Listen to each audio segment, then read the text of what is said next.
Recently, we have seen similar types of incidences since past 4-5 years. Youth revolution, anger, aggression, grief, grievances burst like tsunami and took away power, authority, entitlement. Everything comes in their way.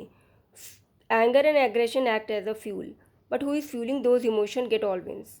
हमेशा कोई ना कोई होता है जो crowd को mobilise करता है, मगर वो ये सब अपने मतलब के लिए कर रहा है या वाकई में कोई चेंज चाहता है, that change the outcome.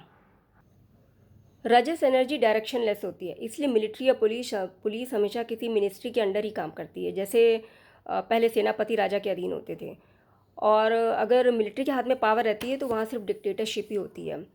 But ये आर्मी का एड्रेनालाइन रश, स्ट्रेंथ, ये उनकी ब्रेवरी ही होती है जो बड़े बड़े युद्ध जीतती है। मगर हमेशा कोई ना कोई सिविलियन लीडर होता है जो ब्रूट फोर्स को स्ट्रेटेजाइज करता है। सिविलियन से मेरा मतलब दिमागी रूप से सिविलियन, जो मिलिट्री टारगेट के अलावा दूसरी जियो पॉलिटिक्स का भी ध्यान रख सके। फॉर एग्ज़ाम्पल, जैसे महाभारत में अर्जुन और भीम ने ही सारे बड़े बड़े महारथियों को हराया, मगर राजा युधिष्ठिर बना। क्यों? क्योंकि युधिष्ठिर को चिड़िया की आँख के अलावा बाकी और दूसरी चीज़ें भी दिख रही थीं।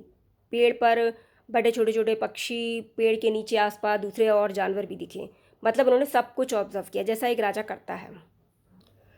So who is leading the Rajas energy? That is very important. Otherwise, the potential is withered everywhere without giving any definitive outcome.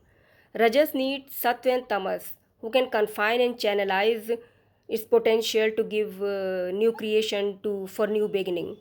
तो इस तरह से देखें तो नेपाल का केस थोड़ा कंस्ट्रक्टिव लगता है, like Bangladesh. If you pause, reflect, and think about future prospect instead of playing in the hands of big boss who is sitting elsewhere.